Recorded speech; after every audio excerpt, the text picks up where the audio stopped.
Hey Waffle Gang, I do hope you're well. My name is Mark and today we're checking out some more Reddit stories, and if you do love a Reddit story, why not consider hitting that like, subscribe, maybe that notification bell too, and let's crack on with today's first story. Much love, guys. Now, today's first story comes from SwimminAge2944 from the Am I the Arsehole Here subreddit, and it says, Am I the arsehole for buying a house without consulting my girlfriend of 4 months?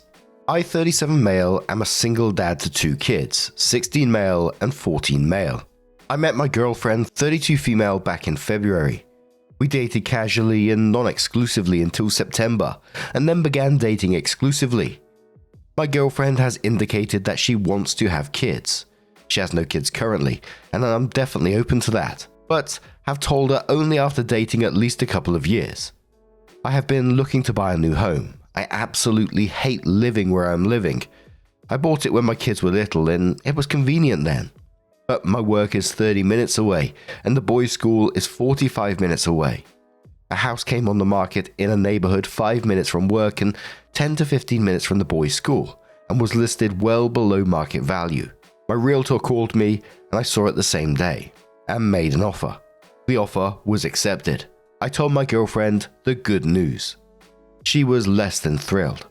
She asked why I did not consult her. I've been looking for about a year and the reality is, houses go quickly, often not even on the market for a day if reasonably priced. I had to move quickly. I explained all this, but she is still upset. I talked to my sister, 34 female, about this. She says she gets her frustration. My sister said that she was in the same position 2 years ago. She was a single woman in her early 30s looking to get married and have kids soon. In that 2 years, she met her husband, got married and had a kid. So from her perspective, my girlfriend is thinking that this is the home her kids are potentially going to be raised in. I can see that, but I feel that this is a little premature to expect I will consult my girlfriend of 4 months before buying a home. That is moving a little too fast in my perspective. Am I the arsehole? The first commenter said, not the arsehole. You've only been exclusive since September. Sure, she might be imagining a life with you, but doesn't mean she has a say in your housing now. Abby Aurora says, true. As a single dad, your primary responsibility is to your children. You have the right to make choices that prioritize your and your kids' well-being. Kawari says, the issue here being the girlfriend is on a speed track to marriage and kids in a few years, like the sister who did it in 2. So these 4 months are probably about a year for her. But Opie said he may end up having kids in a couple of years. To me, it sounds like he's on a slow track where 3 years down the road, they talk about having a kid. Opie, I think you and your girlfriend are going at different speeds and need to have a sit-down conversation about what you want and when. JJ says, not the arsehole. It's too soon in the relationship for her to force an opinion on a house you bought with your money, regardless of her biological clock. And I'm kind of feeling that comment about the different speeds and where they're going in life, etc. And a conversation is definitely needed to see what their futures look like if there is a future. But at the same time, if I was putting myself in the girlfriend's shoes and saying my partner bought a house after 4 months of being together, there's no way I'd have an expectation to be consulted. I find that a bit wild. But a month later, OP comes in with an update and said, I posted a month ago and really hadn't had a chance to stop and have a heart-to-heart conversation with my girlfriend. I've been dealing with the holidays and all that comes with that, with 2 kids, family commitments, kids being out of school, travel, etc. Going through everything to close on the house, getting my house in shape to put on the market. Then my oldest got sick, my youngest got sick, and then I got sick. We finally were able to basically set aside a day on Sunday for just the 2 of us to really go into depth. First, she apologized for how she handled the news of the house. She agrees that she was being too hasty, but then she explained why she is this way. For 3 years, she's been looking for a guy who is 1. Single, 2. Faithful, 3. Without any major vices, 4. Decent looking, 5. Financially stable enough to support a kid, and 6. Not too old to have another child. She has said finding a guy who meets those criteria and is willing to commit to a woman in her late 20s/early 30s as compared to a woman in her early mid-20s is like finding a damn unicorn. She says she feels in uncharted territory and does not know how to respond appropriately. But she wants us to move at whatever pace I feel comfortable. She She recognizes I need to prioritize the boys above all else, including potential future kids with her. Second, I showed her the house and she seems to love it. She said it reminded her of her grandparents' house. She showed me some photos from before her grandparents sold their house, and there are some similarities. Third, we're still dating but moving at my pace. I'm keeping my eyes wide open here. The top 2 comments on this one says, the first one says, it is good that she can recognize and articulate why she reacted that way and that she was wrong. Also good that your eyes remain open. Miami says glad she recognizes how hard she was tripping. I'm not really sure how that update made me feel. I wanted to say, communication wins the day, but the way the post reads, etc., I know it's incredibly hard to judge a relationship based on a text format post, right? It just felt like the relationship is very flat. It's very, especially with the criteria list, the 6-point list of being her unicorn, if you like. I'm not sure how I would feel if I was told that, because although it's a good thing because surely you're her perfect person by being this, the bar isn't that high in that list, is it really? And in my head, imagining her stood there with a checkboard going, yep, that'd do, just doesn't feel good to me. But what do you guys make of this one? Let us know your thoughts down in the comments below, and let's move on to another story. Now, our next story comes from a throwaway account from the Am I the Arsehole subreddit, and it says, Am I the arsehole for wanting to name my son after a Star Trek character? I, 33 female, am 7 months pregnant with our son, who doesn't have a name yet. I also like Star Trek, especially DS9, which I've started rewatching recently. If you're familiar with the series, you will certainly remember Dr. Julian Bashir. I always thought Julian is a pretty name, but I'd forgotten about it before my rewatch. So when I heard it again, I texted my husband asking his opinion about the name. He loved it, so for a while, we both wanted to name our son Julian. I didn't tell him where I got the name. We've been doing that since I found out I was pregnant, texting each other names we've heard somewhere or read or something, and we didn't always specify where we heard it. None of the names was something we both liked until Julian. Yesterday, I was watching DS9 again while my husband was home. He happened to pass by when the name Julian was said on screen. He stopped and asked me if this is where I got the name. I said yes. He said we can't name our son Julian. I asked why. He said he loved it. He said it's weird to name a real child after a character, and we'll be arseholes if we do that to our son. I said that I just liked the name, as he did until now, and the fact that it's a Star Trek character name is just a bonus. He says people will laugh or make fun of our son if they find out. I said no one is entitled to know the backstory of his name. It's a name we like and that's it. He said that's not something people do, so I suggested to come here and see what people think. Am I the arsehole for wanting to name our son Julian, or is he for rejecting it just because a character shares it? It's a real name. Not like I want to name him Spock, or God forbid, Ducat? Firstly, you Trekkies out there, I apologize if I got any of those names wrong. I would say not the arsehole on this one, as long as you're going to have a conversation and work through it together and, because you both need to decide on the child's name in the end. I think that's the only way forward. But to me, Julian is just a normal name. And I'm trying to think of names that I do associate with TV characters like that, because I can't really think of many that jump out in my head. Like you said, if you went with like something like Spock, Klingon, or Commander Worf, I've got a funny story about that in a second, then it's more understandable because they are like specific to Star Trek. And him saying we'd be arseholes for doing that to our son, like almost insinuating they should get picked on for that name. Julian's a normal name. I think I've known a couple of Julians in my life. But obviously, a conversation is needed. I'll tell you about the Worf story at the end of this one. Phaser Laser says, no one's an arsehole here. The name is pretty normal. Like you said, it's not as if you were saying he should be named Spock. At the same time, I'm a firm believer that parents should both have input/veto power on names, so I wouldn't necessarily say your husband is an arsehole either. Try to convince your husband or find another name you both like. Opie says, oh, I won't insist on the name if he absolutely hates it. One of his main arguments was that unbiased people would back him up on this, so I wanted to test his theory.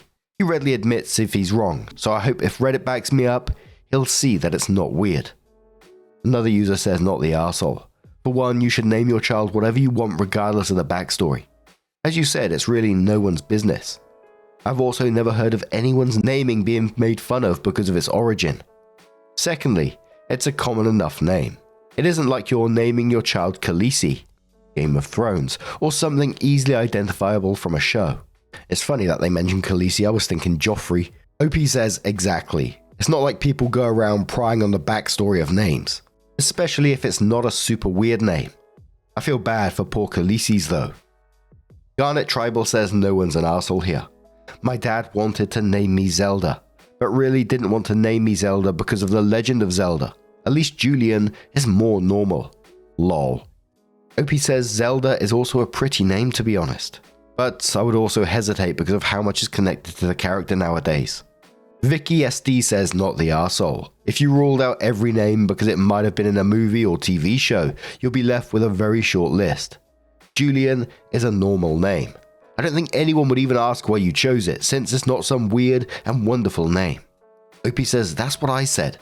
I asked if he would rule out James if I offered it after rewatching TOS, just because it's also a fictional character's name. Lanet says not the arsehole. The number of kids named Hermione has skyrocketed after the Harry Potter series became huge. My dad wanted to name me after a Star Trek character as well.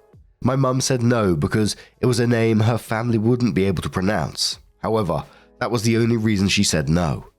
OP says, now I'm curious what your dad wanted to name you. I wouldn't name a child Hermione because now the name is very closely associated with Harry Potter, but fortunately, I can't say the same for Julian. Lanot says, Tiberius, after Captain James Tiberius Kirk. To be honest, I might have been teased if I was given that name. There was also a Roman emperor by the same name, and none of those dudes were particularly nice people. OP also added some information about the name. They said, it's not that I want to name him Julian after the character. I just happen to like the name. We've agreed not to name him after family members to avoid drama and choose a nice name. If I heard a name I liked somewhere else, I'd suggest it, but I happened to hear it on the show. I appreciate your opinion though, it offers another perspective. They also said, as I said in the post, we usually don't specify where we get the names when we text each other suggestions. We can hear half a dozen names every day, and if we like them, we share them, usually without explaining where we heard it. It goes like, hey, what about name? Or, I heard name today, what do you think? And I also said, I want to name him Julian because I like the name, not because I like the character. Though, I do like the character. I'm not going to hide from my son where I got the name. I'll tell him I heard it on a show and loved it. If he's interested, I'll tell him which show. Still, thanks for your judgment and well wishes. And the husband's thoughts on naming a child after a fictional character. I suggested the name Quark, and then showed him which character that was. He didn't think it was as funny as I did. He knows people name their kids after fictional characters. He just thinks it's a disservice to the kid. I agreed with him to an extent. I certainly wouldn't name my daughter Khaleesi or even Daenerys. I like Arya, and it's similar to real names, but as you said, Julian exists outside of Star Trek. So, sometime later, OP came in with their update and said, okay, I didn't expect to get so much engagement on this post. Thanks everyone who shared their judgment and their stories. I'm sorry I can't respond to everyone, but I will read all. Now, to the update.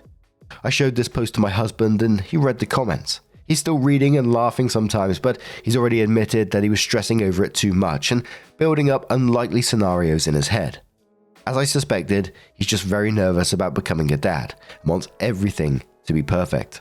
He also asked to add that he's not a stubborn, no fun allowed person as he comes off in this post, which I can confirm. Anyway, Julian is back in the game. If the game was darts, he'd definitely win, but we'll still look around for other names we like. Thanks Reddit. That's a nice little ending to that post, and being nervous about becoming a dad, and mum of course. Yeah, you do want everything to be perfect, and I guess things build up in your head and you start getting worried, so I'm glad that they had a conversation where they were able to work things out. Anyway, as I was talking about halfway through this story, I was talking about Worf, Commander Worf from Star Trek. I'm not a big Trekkie myself, haven't really watched much of it, I'm afraid to say, don't shoot me. But there was a really funny comment some time back, probably about a year or so back now. It really tickled me. I posted my video as usual and there was a comment on there about my intro where I say, hey, what's up, Waffle Gang? And the person was like, what's Worf Gang? Like we've created a community based around the Star Trek character Commander Worf. And the person, you know who you are, love you to bits, had already been with us for some months, so they thought all this time it was all to do with Commander Worf. I still wake up during the night sometimes and laugh about that. I'm easily tickled. But what do you guys make of that situation? Let us know your thoughts down in the comments below, and let's move on to another story. Now, our next story comes from one entrepreneur 5686 from the Am I the Arsehole subreddit, and says, "Am I the arsehole for declining to fix the errors I made in a blanket I crocheted for someone and taking it back instead? I made a blanket for my sister-in-law Amanda. I was able to give it to her last weekend. She asked for it in certain colors. I didn't have any other projects on my to-do list, so I was happy to make it for her. I had most of the colors already too, so it worked out. When I gave it to her, she was excited and she started to look it over. I figured it was to see how it was put together, since she doesn't crochet. After a little bit, she said that she loved the blanket, but she couldn't help but notice some of the little mistakes I made along the way. I asked her what she meant, and she pointed out some things I'd accidentally done 1 row of striping instead of 3 for one section. I'd switched to the wrong color and threw off a pattern at some point, etc. She handed it back to me and told me that she loves my progress with it and couldn't wait to see the finished project. I told her that it was finished. She looked down at it and said it wasn't done until it was perfect, and I'd made several mistakes that I could easily go back to correct. I was honestly dumbfounded by this. I hate the way perfectionists try to force their quirk onto others. I made this blanket for her for free and on my own free time because I love her. I told her that. She said she knows and she loves me for it, but that she wouldn't be able to use it because she wouldn't be able to focus on anything but the mistakes. I said whatever and took the blanket back and said if she doesn't want it, I'll keep it. She looked surprised and said that she does want it. She just wants my best work and not something half-assed. I told her if she thinks me crocheting a whole fucking blanket and making minimal errors is half-assing it, I'd rather just keep the blanket. She's so upset with me and told me I was acting ridiculous and that it wouldn't take me long to fix it. If you know anything about crochet, you know that if I made an error on row 36 of a 1115 row blanket, that's essentially starting over again. Anyway, I come to you all, lol. Am I the arsehole? Absolutely not the arsehole in my opinion, and you should keep that blanket. One of the things that I really do love about handmade items, crochet, drawing, art, whatever it may be, whenever I get gifted something that's handmade, I love every little part of it, even those tiny mistakes, because that's made with love. And the entitlement that she displayed there is just madness. Now let's go buy a blanket from the shop or something. You keep that one or gift it to someone that will truly appreciate it. Owls and Cardinal says, you aren't being ridiculous. She definitely was. Super not the arsehole.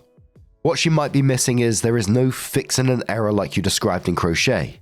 You either start over or pull out the stitches back to the point of the error to resume from there. She couldn't be a gracious recipient of a heartfelt, thoughtful homemade gift, and that shows you something about her. If she requires perfection, that's pretty incompatible with homemade. Not to mention super dismissive and presumptuous of her not to prioritize the hard work and hours that went into making it. Given that she's a member of your family and you probably don't want a long-term rift, I would hold my ground but try to diffuse it. Just explain repeatedly, if necessary, that it's too bad your gift didn't work out, but no hard feelings. Do not be forced to start again or to fix the blanket in any way. Try not to create drama or judgment over her for it. Believe me, her response to this whole thing stands alone. And don't offer to make her anything in the future. That's for sure. Not the arsehole, not the arsehole, not the arsehole. Edit to add, by no hard feelings, I want to clarify I'm focusing primarily on how I suggest OP express her feelings to others in the family, for the purpose of peacemaking. My personal take is that sister-in-law's actions stand alone, and if OP keeps it unemotional and doesn't engage in any back and forth about it, that would be best. I would certainly be offended by sister-in-law's words and behavior though. And there was many comments on the back of that one. Some commenters were saying OP was right, keeping the family balanced, etc. Other people saying absolutely not, you shouldn't be doing that at all. But what do you guys make of this situation? Let us know your thoughts down in the comments below. Now, just a huge thank you for being here today, getting involved in the story, your love, your support, your time. It always means the absolute world to me. Much love, Wolfgang, and I'll see you in the next one. Take care, and much love.